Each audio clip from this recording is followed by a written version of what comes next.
Afinal, o que pode fazer de uma empresa um bom investimento? As opções de investimento são dezenas ou centenas de milhares em todo o mundo, tantas quantas as empresas cotadas. Por isso a diferença está sempre nas opções de investimento e é disso que vamos falar nesta série com a equipa da Casa de Investimentos, que decidimos chamar Investidor Inteligente. Neste primeiro programa vamos olhar para o que pode ser uma estratégia de investimento consistente, que a prazo possa garantir boas rentabilidades, e vamos fazê-lo com Emília Vieira, CEO da Casa de Investimentos. Emília, bem-vinda. Vamos lá a isto então. Olá, Paulo, viva! Vamos a isto então. Bom, vamos assumir já no início que estamos sempre a falar de investimento em ações, ações que estão cotadas em mercados desenvolvidos, bem regulados, com boa liquidez e que estamos sempre a apontar para um investimento ou um prazo de investimento de médio e longo prazo. Emília, com tantas empresas cotadas, as tais dezenas ou centenas de milhares, por onde é que deve começar uma análise? Quais são os princípios básicos de uma filosofia de investimento que seja consistente e que seja segura também?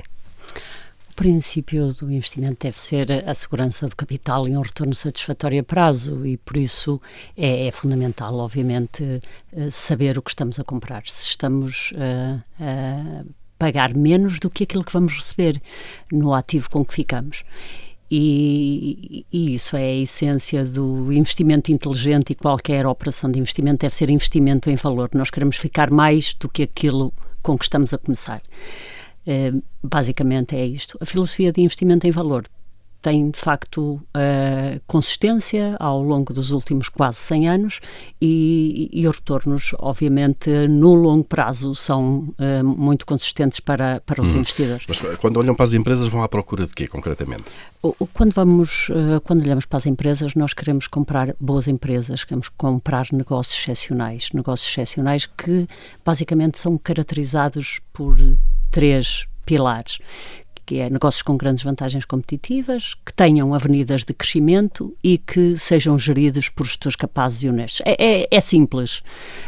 Não quer dizer que seja fácil de fazer. Não é fácil de fazer, mas é simples. E por isso, no que toca àquilo que são as vantagens competitivas, o que é que nos interessa? No fundo, fazendo aqui alusão ao castelo da Idade Média, com um fosso à volta em que o protege dos inimigos, é um pouco aquilo que nós queremos ver nas empresas para que olhamos ou que queremos comprar, é ver se as suas vantagens competitivas as protegem dos concorrentes. Porque um negócio, quando tem taxas de rentabilidade elevadas, atrai a concorrência. Há muita gente a querer entrar nele. Há muita gente a querer entrar e a roubar parte daqueles lucros. Obviamente, se for uma empresa que tem o cuidado de proteger a sua vantagem competitiva de uma forma ou de outra, ou porque há custos à mudança, ou porque tem uma rede já tão elevada que é muito difícil de tirar, ou porque está perto de uma matéria-prima, ou porque tem uma marca tão forte associada a si, que tem de facto o ouvido do consumidor. E o que normalmente a vantagem competitiva faz é que dá origem a taxas de rentabilidade elevadas. Aliás, quando encontramos empresas, quando as analisamos e vemos que têm taxas de retorno elevadas, o que nós queremos saber é qual é a sua vantagem competitiva, a força da vantagem competitiva. Portanto, este é o primeiro pilar. Este é o primeiro pilar. O segundo falou de avenidas de crescimento. Nós queremos ver avenidas de crescimento. Porquê? Porque se uma empresa ganhar altas taxas de rentabilidade e o conseguir fazer reinvestindo os lucros às mesmas taxas, todos os lucros, cash flows que vai gerando a taxas elevadas, isto torna-se uma máquina de fazer dinheiro extraordinária e que ao longo do tempo cria um efeito exponencial na capacidade de criar riqueza. Isso é exatamente a maravilha de juro composto ou de rendimento composto. Portanto, para nós, ver que a empresa tem forma de crescer, e para isto nós gostamos de ver setores que têm eventos favoráveis pelas costas, por exemplo, a área da saúde, em que temos cada vez mais gente no mundo, a classe média a continuar a aumentar, a população mais velha, e por isso, nomeadamente na área da saúde, as empresas de equipamentos médicos são negócios normalmente altamente rentáveis. Por exemplo, quando falamos na cashless economy, ou a economia sem dinheiro físico, nós sabemos que ainda há uma percentagem muito grande de pagamentos feitos em dinheiro ou cheque, e obviamente que as empresas que têm aqui a possibilidade de nos digitalizar todas estas transações têm avenidas de crescimento brutais. Quando olhamos para a tecnologia, o mundo tem cada vez mais tecnologia tecnologia, e em nós tudo. vemos nos últimos anos, Exatamente, nos últimos 20 aliás, anos, as maiores empresas são tecnológicas. Exatamente, e aliás em 2020 o CEO da Domino's Pizza dizia: eu não tenho um negócio de comida, tenho um negócio tecnológico, porque de facto a minha vantagem competitiva está em entregá-la o mais rápido possível.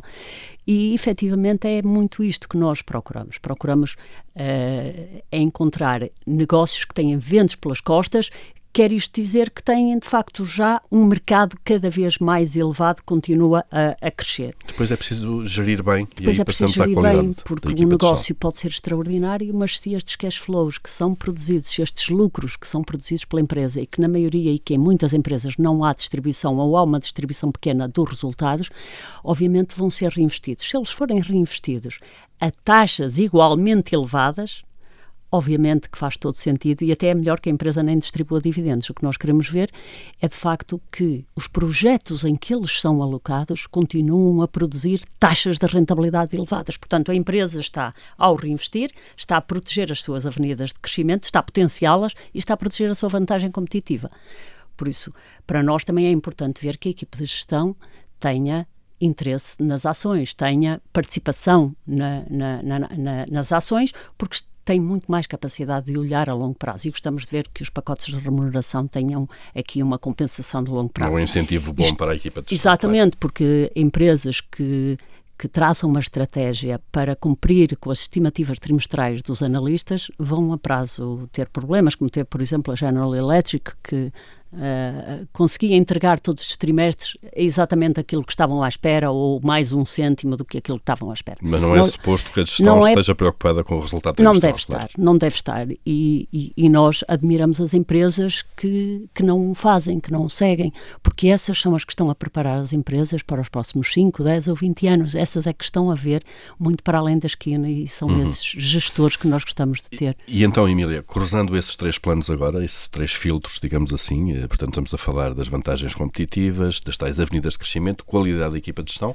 Se nós cruzarmos isso tudo e ainda mesmo assim nos der o retorno, uma grande lista de empresas que vão cumprindo esses critérios, como é que depois nós chegamos à fase de investimento mesmo? O que depois dita, uma empresa, não há tantas empresas como isso no mundo a cumprir com estes critérios todos. As empresas falham aqui ou ali, num ou noutro pilar falham e as dinâmicas competitivas vão alterando muito a natureza de alguns negócios. Mas, identificando isso, uma empresa pode ser uma empresa extraordinária, mas pode ser um investimento péssimo. Por exemplo, a Microsoft em 2000 já era uma empresa absolutamente extraordinária, mas quem a comprou em 2000 teve que esperar até 2014 para que a empresa voltasse a cotar o mesmo preço. Estava muito cara na altura. Estava a transacionar com múltiplos muito elevados, que não é o caso de hoje. A tecnologia hoje, há tecnologia muito múltiplos, diferente. Agora vamos só descodificar. O mais comum é o PER, não é? É o PER, que é a relação entre o preço a que a empresa cota e os lucros que a empresa produz, não é? Anuais. Portanto, e essa é uma medida bastante tosca, se me permite, daquilo que é uma primeira avaliação, porque muita coisa pode interferir neste PER. Mas, seja como for, é um múltiplo para o qual as pessoas olham. Mas, sobretudo, para nós o que é importante é, de facto, ver se a empresa hoje é um bom investimento, porque nós queremos proteger a taxa de retorno a longo prazo. Vamos imaginar que compramos uma empresa ao seu valor justo, nós temos que ver se a empresa produz retornos de 18% ou 20% ao ano, se tem ROICs elevados de 18%, 20%, 25% ao ano, nós podemos comprar a empresa ao preço justo e esperar vir a ter estas rentabilidades. Não quer dizer que a cotação o reflita automaticamente. Por vezes a cotação está desfasada no tempo relativamente ao que a empresa está a fazer. Mas esse também é o nosso trabalho na casa de investimentos. É estar exatamente muito focada naquilo que são os lucros. Nós compramos uma ação porque uma ação é uma fatia de uma empresa. É uma parte pequenina de uma empresa que nos vai dar direito aos lucros que a empresa produzir até ao fim da sua vida. Basicamente é isto, que é ser acionista, ser dono. E as pessoas ganhavam muito mais e seriam muito melhores investidores se estivessem no mercado financeiro, no mercado de capitais, no mercado acionista, com esta filosofia de dono como têm na sua empresa individual, ou na sua quinta, ou no seu apartamento, ou na sua casa. O mesmo nível de exigência. O mesmo nível de conforto até com o que está a fazer. E, portanto, aí vão à procura de preço. E aqui queremos ver o preço. Nós queremos comprar com margem de segurança. A margem de segurança deve ser vista de duas formas. Não apenas naquilo que é o desconto face àquilo que vale, ver o que vale e o desconto que ela pode tem no mercado, abaixo, pode estar claro. a cotar, mas também pela qualidade. Quando são ativos absolutamente excepcionais, nós estamos a falar sempre, podemos pagar a empresa a preços sensatos, ao seu valor intrínseco e ter mesmo assim um negócio extraordinário em carteira e com grandes perspectivas de retorno futuro. Agora, hoje, por exemplo, e apesar da correção que temos atualmente no mercado, nós estamos a falar, ainda vemos empresas muito caras, mas vemos áreas de negócio que estão extremamente baratas e a preços muito apelativos, e é uma grande oportunidade. Uma crise nunca deve ser desperdiçada para comprar ativos de qualidade a desconto. Exato, falou de crise, falou da correção que o mercado está a sofrer. Nós estamos, de facto, num momento de elevada incerteza em termos globais, em termos económicos e financeiros. Temos uma guerra na Europa, estamos a sair de uma pandemia, há uma disrupção muito grande dos mercados de energia, nas cadeias de abastecimento, por aí fora, a inflação elevada, já não conhecíamos isto há 3 décadas, taxas de juros a iniciar um ciclo de subida, enfim, a incerteza é muita.